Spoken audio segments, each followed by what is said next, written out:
नमो अरिहंताणं नमो सिद्धाणं नमो आयरीयाणं नमो वज्झायाणं नमो लोये सौवसाहूणं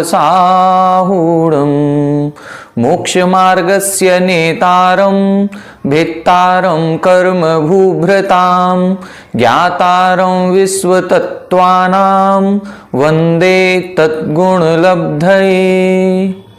1008 श्री मूलनायक आदिनाथ भगवान की जय। द्वासांग जिनवाणी माता की जय। आचार्य श्रेष्ठ आचार्य गुरुवर श्री 108 उमा स्वामी जी महाराज की जय। आचार्य श्रेष्ठ आचार्य गुरुवर श्री 108 पूज्यपाद स्वामी जी महाराज की जय। आचार्य श्रेष्ठ आचार्य गुरुवर श्री 108 विद्यासागर जी महाराज की जय। तीर्थ चक्रवर्ती जगत पूज्य निर्यापक श्रमण मुनि पुंगव श्री 108 सुधा सागर जी महाराज की जय। समस्त मुनि संघ की जय। पूज्यवर आचार्य पूज्यपाद स्वामी जी द्वारा रचित इस सरवार सिद्धि ग्रंथराज के स्वाध्याय में हम सभी पिछले 5-6 कक्षाओं से परिसह जय के बारे में पढ़ रहे हैं। परिसह जय 22 प्रकार के होते हैं और उन 22 प्रकार के परिसहों का क्या स्वरूप होता है, कौन इनको सहन करता है और इनको सहन करने का क्या प्रतिफल मिलता है, इसको हम सभी लोग समझ चुके हैं। पूर्व कक्षा में हमने इसका प्रतिफल भी समझा था कि जो इन 22 प्रकार के परिसहों को सहन करता है और अपने मन में रंच मात्र भी संक्लेश परिणाम नहीं लाने देता है, उसके संबर पूर्वक निर्जरा होती है। वो आते हुए कर्मों को भी रोकता है और साथ ही जो कर्म बंध चुके हैं, जिनका अभी समय प्राप्त नहीं था, ऐसी अविपाक निर्जरा को भी वो करता है। तो ये परिसह जय मुक्ति प्राप्त करने के लिए एक अद्भुत अद्वितीय साधन है। बिना परिसहों को सहन किए हम मुक्ति को प्राप्त नहीं कर सकते। मुक्ति प्राप्त करनी है, कर्मों का शीघ्रता से क्षय करना है, तो हमें परिसहों को सहन करना ही पड़ेगा। बिना इसके कोई दूसरा उपाय नहीं है। इष्टोपदेश जी ग्रंथ में भी आचार्य पूज्यपाद स्वामी जी ने लिखा है, परिसहाद्य विज्ञाना दास्रवश्य निरोधिनी जायते ध्यात्म योगेन कर्मणा मासु निर्जरा। जब कोई योगी या आत्मध्यानी अपनी आत्मा का ध्यान करते हैं, उस समय आत्म ध्यान करते समय परिसह आदि का ज्ञान नहीं होने से कर्मों को रोकने वाली संवर पूर्वक निर्जरा शीघ्र ही होने लगती है। इस प्रकार से ये परिसह जय संवर के भी कारण हैं और निर्जरा के भी कारण हैं। अब आज की कक्षा में हम ये पढ़ेंगे कि ये परिसहों को सहन कौन करता है। क्या हम और आप इन परिसहों को सहन कर सकते हैं? क्या हमारे भी चारों तरफ से जो बाधाएं आती हैं और उन बाधाओं में यदि हम शांत भाव रखते हैं तो क्या हमारे भी परिसह जय माने जाएंगे? नहीं। ये परिसह जय जो होते हैं ये मुनियों के होते हैं और इनके गुण स्थान लिखे गए हैं कि ये कौन से चारित्र वाले मुनियों के होंगे, कौन से गुण स्थान में होंगे। अब जो 2-4 सूत्र आगे आएंगे उनमें इन्हीं का वर्णन है। कौन सा परिसह जय कौन से गुण स्थान से कौन से गुण स्थान तक होगा। परिसह जय के बाद चारित्र का वर्णन किया गया है। चारित्र 5 प्रकार का होता है, सामायिक, छेदोपस्थापना, परिहार विशुद्धि, सूक्ष्म सांप्राय और यथाख्यात। इन चारित्र के भी जब हम गुण स्थान देखेंगे तो सामायिक और छेदोपस्थापना चारित्र 6वें से 9वें गुण स्थान तक होता है। परिहार विशुद्धि चारित्र 6वें 7वें गुण स्थान में होता है। सूक्ष्म सांप्राय चारित्र 10वें गुण स्थान में ही होता है और यथाख्यात चारित्र 11वें से 14वें गुण स्थान तक होता है। अब हम इन परिसहों को ये देखेंगे कि कौन से गुण स्थान में कितने परिसह होते हैं। उससे हमको ये पता चलेगा कि कौन कौन से चारित्र वाले मुनिराजों के कितने कितने परिसह होते हैं।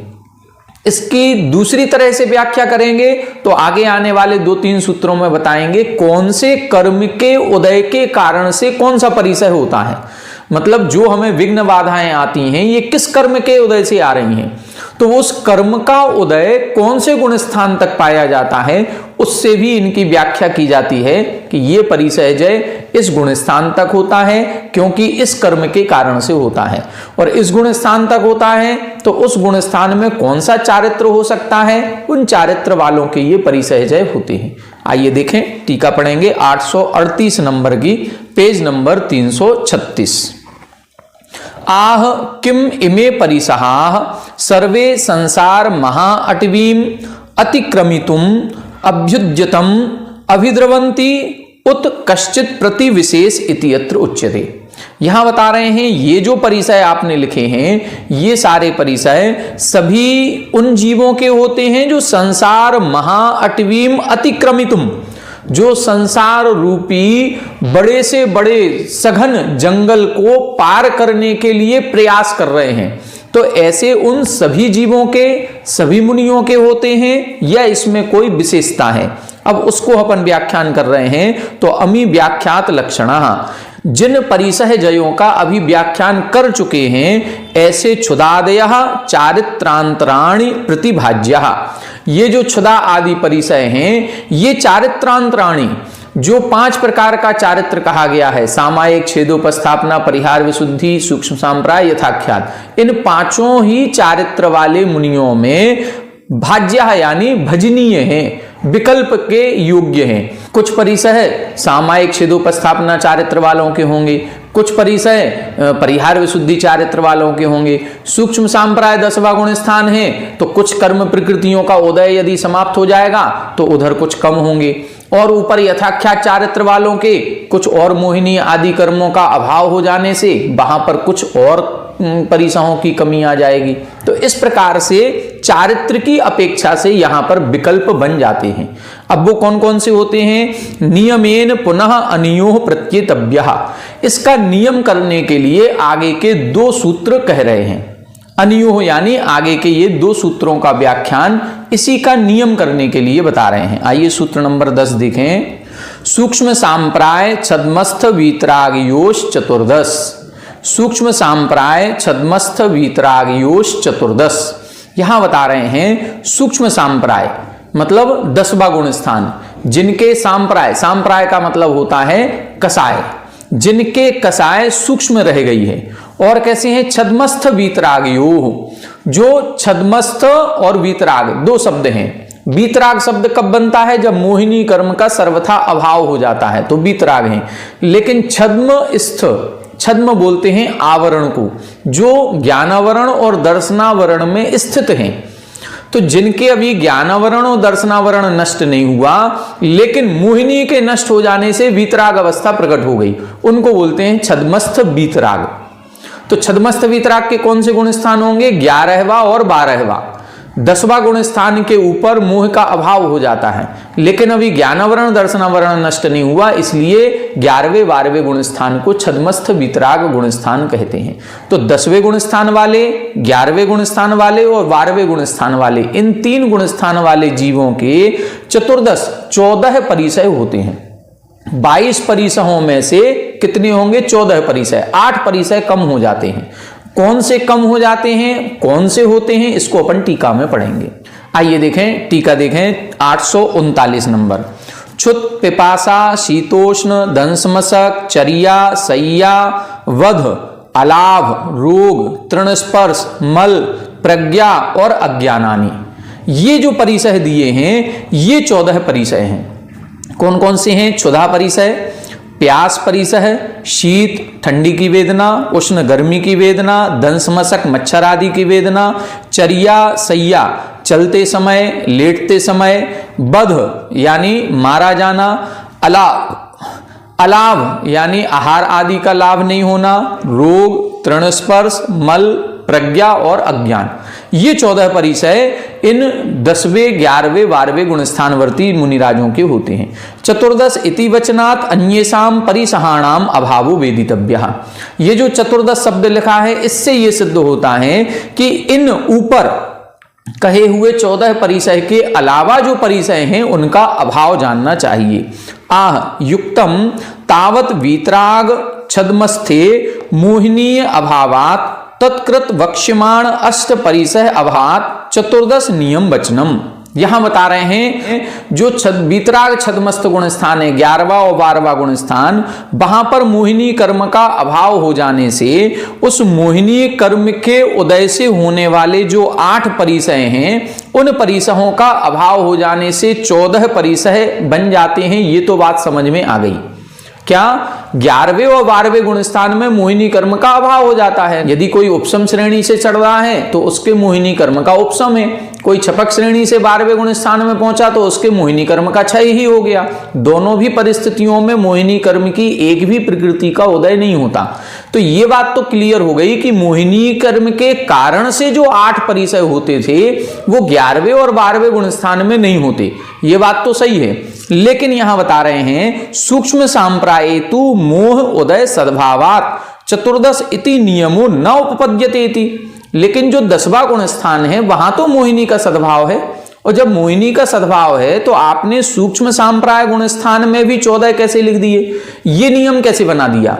मतलब वीतराग छद्मस्थ में तो हम मान सकते हैं कि वहां 14 होते हैं, लेकिन 10वें गुण स्थान में जहां सूक्ष्म लोभ का सद्भाव है, मोहिनी कर्म का सद्भाव है, वहां पर ये कैसे अभाव मानेंगे। इसीलिए ये आपका जो नियम बनाया ये ठीक नहीं है। अब उसका उत्तर दे रहे हैं तत् अयुक्तम। ये आपका प्रश्न करना ठीक नहीं। सन्मात्रत्वात्, क्योंकि उसकी सत्ता मात्र है, वहां पर उदय तीव्र नहीं है, केवल सूक्ष्म लोभ है, उसकी मात्र सत्ता है उधर, उसका विशेष प्रभाव नहीं होने से ऐसा मान लिया जाता है कि 10वें गुण स्थान में भी 14 परिसय होते हैं। तत्र ही केवलो लोभ संज्वलन कसायोदय सोपि अति सूक्ष्म। बता रहे हैं कि उस 10वें गुण स्थान में केवल लोभ कसाय का उदय है। अब मोहिनी कर्म के 28 भेद होते हैं, उन 28 में से 27 नहीं है, केवल एक लोभ कर्म का उदय है, वो भी अति सूक्ष्म, वो भी अति सूक्ष्म हो गया। इसीलिए उसका जो उदय हो रहा है वो उदय इतना प्रभावकारी नहीं है कि उन 8 परिसयों का भी सद्भाव मान लिया जाए।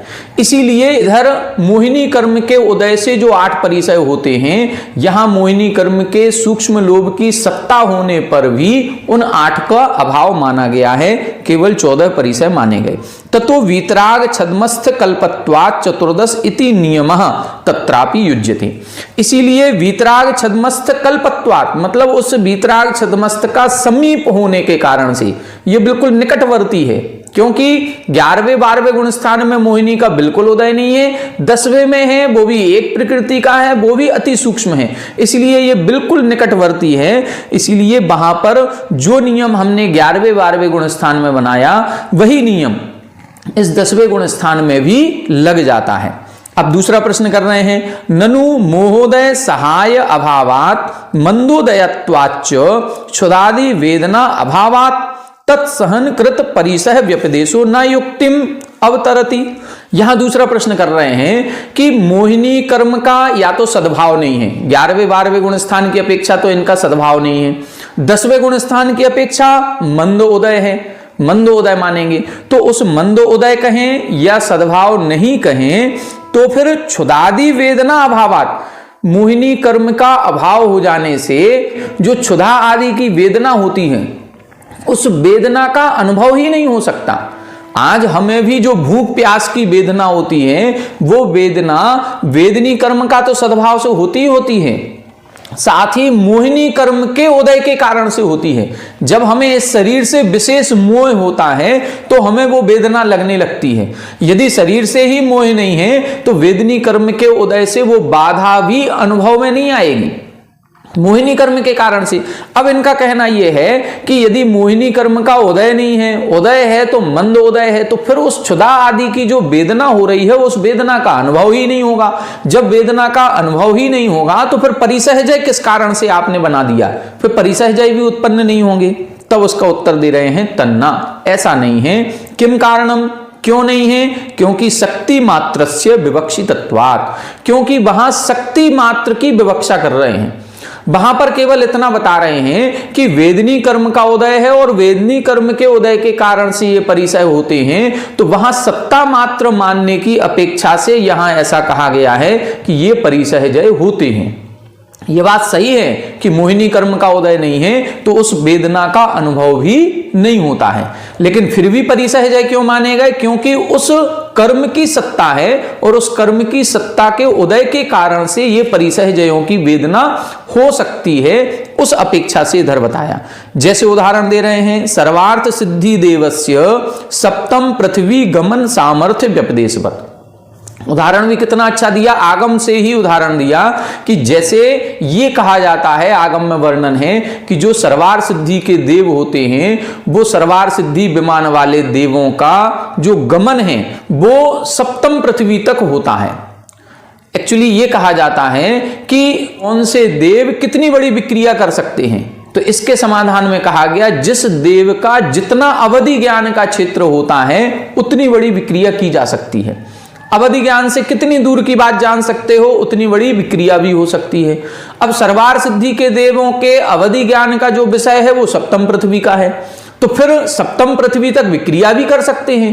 लेकिन एक दूसरा सिद्धांत है कि ये केवल एक शक्ति की अपेक्षा बात की गई है कि उनकी शक्ति है सातवीं पृथ्वी तक जाने की, लेकिन तीसरी पृथ्वी के नीचे आज तक कोई भी देव नहीं गया, जा ही नहीं सकते हैं। जब जा नहीं सकते हैं तो फिर सप्तम पृथ्वी तक गमन की बात क्यों कही? बस शक्ति मात्र की अपेक्षा से, वो शक्ति है उसकी व्यक्ति कभी नहीं होगी। इसी प्रकार से वहां पर भी जो ये परिसह कहे गए हैं ये शक्ति मात्र की अपेक्षा से, सत्ता मात्र की अपेक्षा से हैं। वहां व्यक्ति नहीं होती है, वहां अनुभव नहीं होता है। जब अनुभव नहीं होगा तो परिसहजय मानने का भी प्रश्न नहीं उठता है। 840 आह यदि शरीरवती आत्मनि परिसह सन्निधानम प्रतिज्ञायते अथ भवति उत्पन्न केवल ज्ञाने कर्म चतुष्टय फलानुभवन वशवर्तिनी कियंत उपनिपतंती इति अत्र उच्यते। यहां बता रहे हैं यदि शरीरवती आत्मनि, जो शरीर वाली आत्माएं हैं जिनके अभी शरीर लगा हुआ है, ऐसी आत्माओं के ये सारे परिसय उत्पन्न होते हैं, तो फिर उत्पन्न केवल ज्ञाने कर्म चतुष्टय फलानुभवन वशवर्तिनी, जिनको केवल ज्ञान उत्पन्न हो गया है, मतलब चार घातीय कर्म नष्ट हो गए हैं, लेकिन कर्म चतुष्टय फल अनुभवन वशवर्तिनी, लेकिन अभी जिनके अघातीय कर्मों का नाश नहीं हुआ है, अघातीय कर्मों का उदय चल रहा है, ऐसे उन तीर्थंकर केवली कहें, सामान्य केवली कहें, 13वें 14वें गुण स्थानवर्ती जो संयोग और अयोग केवली हैं, उन केवली भगवंतों के कितने परिसय पाए जाएंगे, कितने परिसय उत्पन्न होते हैं, इसका कथन करिए। तब उसका कथन करते हुए कह रहे हैं एकादश जिने, एकादश जिने। यहां बता रहे हैं जिने, जिने का मतलब होता है केवली भगवान, जिन्होंने अपनी इंद्रियों को जीत लिया है अथवा जिन्होंने चार घातीय कर्म नष्ट कर दिए हैं, ऐसे संयोग केवली अयोग केवली। तो 13वें 14वें गुण स्थानवर्ती जीवों के एकादश मतलब 11 परिसय होते हैं। 10वें 11वें 12वें गुण स्थान में 14 परिसय, और फिर जैसे ही 13वें गुण स्थान में पहुंचेंगे अब 11 परिसय होंगे, 3 और कम हो जाएंगे। देखें 841 निरस्त घाती कर्म चतुष्टये जिन्हें वेदनीय सद्भावात तत् आश्रया एकादश परिसहा संति। यहां बता रहे हैं निरस्त घाती कर्म चतुष्टय, जिन्होंने घातीय कर्म के जो 4 भेद हैं, चारों भेदों को नष्ट कर दिया है, लेकिन वेदनीय सद्भावात, वेदनीय कर्म, ये तो वेदनीय कर्म अघाती कर्म है, तो इस वेदनीय अघातीय कर्म के उदय में तत् आश्रया, उस वेदनीय कर्म के आश्रय से होने वाले, मतलब वेदनीय कर्म के उदय में होने वाले एकादश परिसहा संति, 11 परिसय होते हैं। ननुच मोहिनीय उदय सहाय अभावात क्षुदादि वेदना अभावे परिसह व्यपदेशो न युक्तः। अब फिर से उसी तरह का वही प्रश्न है कि मोहिनीय उदय सहाय अभावात, मोहिनी कर्म के उदय की सहायता के बिना, अभाव हो जाने से क्षुधा आदि वेदना अभावे परिसह व्यपदेशो न युक्ता, वो जो क्षुधा आदि की वेदना है उस वेदना का भी अभाव होगा, और जब वेदना का अभाव होगा तो फिर इन परिसहों का सद्भाव क्यों माना, इनका भी अभाव मानना चाहिए।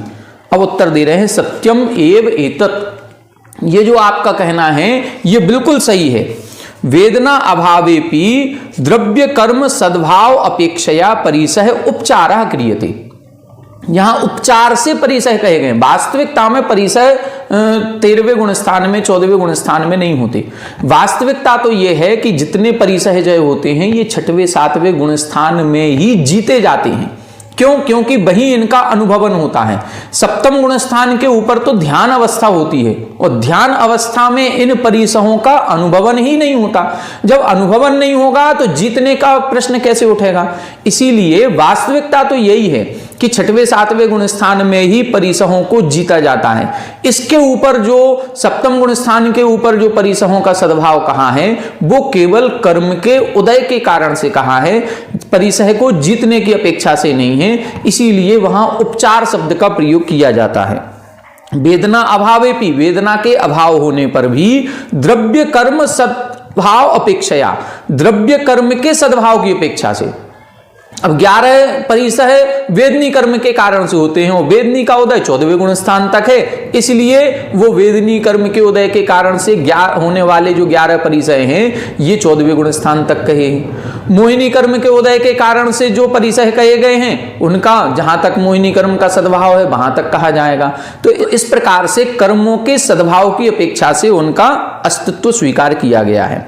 निरवशेष निरस्त ज्ञानातिशये चिंता निरोध अभावेपि तत्फल कर्म निर्हरण फलापेक्षया ध्यान उपचारवत। फिर उदाहरण दे रहे हैं आगम का। आगम के उदाहरण से पुष्ट कर रहे हैं। क्या कह रहे हैं कि जैसे निरस्त निरवशेष ज्ञानातिशय, जिन्होंने ज्ञानावरण कर्म को निरवशेष निरस्त, जिन्होंने संपूर्ण रूप से नष्ट कर दिया और जिनके केवल ज्ञान अतिशय प्रकट हो गया है, अब ऐसे केवल ज्ञानियों के चिंता निरोध अभावेपि, अब जब मोहिनी कर्म नहीं है तो चिंता कहां से होगी? किसी एक विषय पर मन को एकाग्र क्यों करेंगे? अब वो सब कुछ अभाव हो गया। अभाव हो जाने पर भी वहां पर 2 शुक्ल ध्यान कहे गए 13वें और 14वें गुण स्थान में। एक तीसरा शुक्ल ध्यान 13वें गुण स्थान में, चौथा शुक्ल ध्यान 14वें गुण स्थान में। अब ध्यान की स्थिति तो तब बनती है जब हम मन को एकाग्र करें। वहां पर है ही नहीं मोहिनी कर्म, मोहिनी कर्म का सद्भाव खत्म हो गया, मन की एकाग्रता क्यों करेंगे? वहां इच्छा ही उत्पन्न नहीं होगी, तो फिर वहां पर ध्यान क्यों कहा गया? क्यों? क्योंकि वहां ध्यान का फल नजर आ रहा है। जो 4 आघातीय कर्म नष्ट होते हैं ये कर्मों का नाश ध्यान से ही होता है। जब कर्मों का नाश देखा जा रहा है, कार्य देखा जा रहा है, तो उस कार्य का कोई ना कोई कारण भी मौजूद है। तो उस कारण को जो ध्यान है, उस ध्यान को उपचार की दृष्टि से वहां कहा गया। वहां कोई केवल ज्ञानी अब ये नहीं सोचते हैं कि अब हमारे ध्यान करने का समय हो गया, अब हम ध्यान करने बैठेंगे, हमें 4 आघातीय कर्मों को नष्ट करना है। नहीं, वहां पर जो भी क्रियाएं होती हैं वो ऑटोमेटिक प्रोसेस से होती हैं। वहां पर किसी प्रकार का ध्यान नहीं किया जाता, इच्छा नहीं की जाती है, क्योंकि मोहिनी कर्म का अभाव है। तो वहां जो ध्यान का कथन किया गया वो उपचार से है। तो ध्यान का कथन जिस तरह से उपचार से है उसी तरह से परिसह जय भी वहां उपचार से कहे गए हैं। अथवा इस सूत्र का दूसरा अर्थ निकलता है। दूसरा अर्थ क्या निकलता है? एकादश जिने न संति। एकादश जिने ये जो सूत्र में लिखा है उसका अर्थ क्या है? एक अर्थ तो ये निकलता है कि इनके 11 परिसय होते हैं, और दूसरा अर्थ ये भी तो निकल सकता है कि इनके 11 परिसय नहीं होते हैं। कुल परिसय 22 हैं, 22 में से 11 होते हैं तो 11 नहीं होते हैं। तो हम ये भी तो अर्थ निकाल सकते हैं कि इनके 11 परिसय नहीं होते हैं। इति वाक्य शेषः कल्पनीय, ये भी वाक्य शेष कल्पना करने योग्य है। मतलब जरूरी नहीं है कि हम पॉजिटिव में ही ले जाएं, हम नेगेटिव अर्थ भी निकाल सकते हैं कि इनके 11 परिसय नहीं होते हैं। सोपस्कारत्वात् सूत्राणाम, क्योंकि सूत्र जो होते हैं वो ये उपस्कार सहित होते हैं। उपस्कार का मतलब सब कुछ सूत्रों में नहीं लिखा होता है, कुछ हमें अपनी बुद्धि से भी लगाना पड़ता है। हर बात सूत्र में नहीं लिखी जाती, सूत्र तो बीज रूप में होता है, उस बीज से फिर हमें अर्थ निकालना पड़ता है। इसीलिए कल्प्यो ही वाक्य शेषो वाक्यम च वक्तरी अधीनम, ये वाक्य शेष की हमें कल्पना करनी चाहिए और वाक्य शेष वक्ता के अधीन होता है। अब उमा स्वामी जी ने ये सूत्र लिखा है एकादश जिने, तो हो सकता है उनका ये अभिप्राय ना हो कि केवल ज्ञानियों के 11 परिसय होते हैं, वो ये बताना चाह रहे हैं कि केवल ज्ञानियों के 11 परिसय नहीं होते हैं, ये भी तो हो सकता है। तो दोनों अर्थ इधर आचार्य पूज्यपाद स्वामी जी ने लिख दिए, पॉजिटिव वाला भी लिख दिया, नेगेटिव वाला भी लिख दिया। मोहोदय सहायीकृत क्षुदादि वेदना अभावात न संति इति वाक्य शेषा। जो आपने ये प्रश्न किया है ना कि मोह के उदय के कारण से वेदना उत्पन्न होती है, जब मोह नहीं है तो वेदना कैसे होगी, वेदना नहीं होगी तो फिर 11 परिचय नहीं होने चाहिए। तो इधर इनका कहना यह है, हो सकता है आचार्योमा स्वामी जी ने यही लिखा हो कि इधर मोहिनी कर्म का उदय नहीं है, इसलिए मोहिनी कर्म के उदय के नहीं होने के कारण से इनके 11 परिचय नहीं होते हैं, यह भी तो अर्थ निकल सकता है। तो दोनों अर्थों की सिद्धि यहां पर इन्होंने टीका में कर दी। यही वास्तविक टीका कहलाती है। आचार्य पूज्यपाद स्वामी जी ने दोनों अर्थों को स्पष्ट कर दिया, हो सकता है ये अर्थ हो सकता है ये अर्थ हो। 842 नंबर देखें, आह यदि सूक्ष्म सांप्रायादिषु व्यस्ताः परिसहाः अत समस्ताः ता क्व इति। अब प्रश्न उठता है कि आपने सूक्ष्म सांप्राय, छद्मस्त, वीतराग इन 3 गुण स्थानों में तो 14 परिचय लिखे, जिन भगवान के 11 परिचय लिखे, तो ये तो आपने भेद करके लिख दिए। ये जो 22 परिचय हैं, ये पूरे के पूरे 22 परिचय किसी के होते हैं कि नहीं होते? व्यस्तः का मतलब टुकड़े करके या अलग अलग या कुछ को छोड़ करके संपूर्ण जो नहीं होते हैं वो वाले। लेकिन समस्ताः का मतलब सारे के सारे परिचय भी किसी गुण स्थान में होते हैं कि नहीं होते हैं, तो वो कहां होते हैं? इसके लिए अगला सूत्र लिख रहे हैं, वादर सांप्राये सर्वे। वादर सांप्राये सर्वे यहां बता रहे हैं, वादर सांप्राये, जहां पर सांप्राय, सांप्राय का मतलब होता है कसाय, जहां पर कसाय बादर यानी स्थूल होती है, ऐसे गुण स्थानों में सर्वे सभी प्रकार के परिचय पाए जाते हैं। अब यहां पर अपन को यह चीज एक और देखनी है कि बादर सांप्राय नाम का एक गुण स्थान भी होता है। जैसे सूक्ष्म सांप्राय 10वां गुण स्थान, तो बादर सांप्राय का एक गुण स्थान का नाम है 9वें गुण स्थान का नाम। चूंकि 10वें गुण स्थान का नाम सूक्ष्म सांप्राय है, इसीलिए ग्रंथों में 9वें गुण स्थान का नाम बादर सांप्राय कहा गया। तो यहां पर इनका कहना यह है, बादर सांप्राये सर्वे, बादर सांप्राय गुणस्थान नहीं लगाना इधर, ये इधर 9वें गुणस्थान का कथन नहीं है। ये किसका कथन है? बादर सांप्राय का मतलब है स्थूल कसाय। और स्थूल कसाय कहां होती है? 6वें, 7वें, 8वें, 9वें इन चारों भी गुण स्थानों में स्थूल कसाय है। 10वें गुण स्थान में सूक्ष्म कसाय है। तो यहां इन्होंने गुणस्थान का नाम नहीं लिखा है, ये केवल एक गुण का कथन कर रहे हैं। ऐसे मुनिराज, ऐसे जीव जिनके कसाय स्थूल होती है, उनके सभी प्रकार के परिचय हो सकते हैं। इसका मतलब है 6वें, 7वें, 8वें, 9वें इन 4 गुण स्थानों में यथा योग्य सभी प्रकार के परिचय पाए जा सकते हैं। 843 टीका देखें, सांप्रायः कसायः, सांप्राय कसाय को बोलते हैं। वादरः सांप्रायो यस्य स वादर सांप्राय इति। वादर सांप्रायः मतलब स्थूल कसाय जिनके होती है उनको बोलते हैं वादर सांप्राय। न इदम गुणस्थान विशेष ग्रहणम, यहां गुणस्थान विशेष का ग्रहण नहीं करना है, ये स्पष्ट समझ लें। कई लोग इसको बोल देते हैं कि 9वें गुण स्थान में सारे परिचय, नहीं, 9वें गुण स्थान की बात नहीं है, यहां पर बात हो रही है स्थूल कसाय की। तो स्थूल कसाय का मतलब 6वां गुण स्थान, 7वां गुण स्थान, 8वां और 9वां, ये चारों का ग्रहण यहां पर होगा। किम तरही, फिर क्या अर्थ लेना है? अर्थ निर्देशः, यहां गुणस्थान का नाम नहीं लेना है, यहां अर्थ लेना है। इस बादर सांप्राय का अर्थ क्या निकल रहा है? स्थूल कसाय, ये अर्थ लेना है। तेन प्रमत्तादीनाम संयतानाम ग्रहणम, इससे जो प्रमत्ता आदि संयमी जीव हैं उन सबका ग्रहण होगा। प्रमत्त का मतलब 6वां गुण स्थान, फिर अप्रमत्त यानी 7वां, फिर अपूर्वकरण, फिर अनिवृत्तिकरण, तो इन सबको इधर ग्रहण करना है। तेसु ही अक्षीण कसाय दोषत्वात् सर्वे संभवन्ति। अब उनमें कौन कौन से ग्रहण हो जाएंगे? अक्षीण कसाय दोषत्वात्, जिनके कसायों का नाश नहीं हुआ है, कसाय सारी पाई जाती हैं, इसलिए सर्वे संभवन्ति, उस कसाय के उदय से होने वाले सारे परिसहजय इनके संभव हो सकते हैं। कस्मिन पुनः चारित्र्य सर्वेशाम संभवः। अब प्रश्न उठता है कि चारित्र की अपेक्षा यदि हम बात करें तो कौन से चारित्र में कितने परिचय हो सकते हैं? तब इधर बता रहे हैं, सामायिक, छेदोपस्थापना, परिहार, विशुद्धि संयमेषु प्रत्येकम सर्वेशाम संभवः। परिहार विशुद्धि वाले चारित्र वाले कोई मुनिराज हैं, उनके सभी परिचय हो सकते हैं। सामायिक और छेदोपस्थापना वाले जितने मुनिराज हैं, उनके भी सभी परिचय हो सकते हैं। लेकिन सूक्ष्म सांप्राय चारित्र वाले हैं, उनके कितने होंगे? 14। यथाख्यात वाले कोई मुनिराज हैं, उनके कितने होंगे? यदि वो यथाख्यात चारित्र 11वें गुण स्थान और 12वें गुण स्थान में है तो 14 होंगे, 13वें और 14वें गुण स्थान में है तो 11 होंगे। इस प्रकार से ये व्याख्या अपन को यहां समझनी चाहिए। अब इसके बाद जो व्याख्या करेंगे वो कर्म के अपेक्षा करेंगे, कौन सा परिसह किस कर्म के उदय के कारण से होता है, फिर वो कर्म का उदय कौन से गुण स्थान तक होता है, ये पूरी व्याख्या अपन आगे के सूत्रों में आएगी, आगे के सूत्रों में पढ़ेंगे। और एक साथ कितने परिसह उत्पन्न हो सकते हैं इसकी भी व्याख्या की जाएगी। फिर अपन ये सारी व्याख्या पढ़ने के बाद बोर्ड पर एक चार्ट बनाएंगे। उस चार्ट में अपन कॉलम बनाएंगे कि एक तरफ परिसह जय का नाम लिखेंगे, फिर एक तरफ उस कर्म का उदय लिखेंगे, किस कर्म के कारण से ये परिसह जय होते हैं, फिर उस परिसह के गुण स्थान लिखेंगे कि वह परिसह जय कौन से गुण स्थान से कौन से गुण स्थान तक पाया जाता है। तो ऐसे 3 कॉलम बनेंगे। इन 3 कॉलम को अपन चार्ट को भी कल की कक्षा में बनाएंगे। तो कल की कक्षा में अपन कर्मों के उदय को भी देखेंगे, अधिक से अधिक कितने परिसय हो सकते हैं ये भी समझेंगे और इसका पूरा चार्ट भी बनाएंगे। इस प्रकार से कल की कक्षा में कोशिश करेंगे कि ये विषय परिसय जय का अपना पूर्ण हो जाए।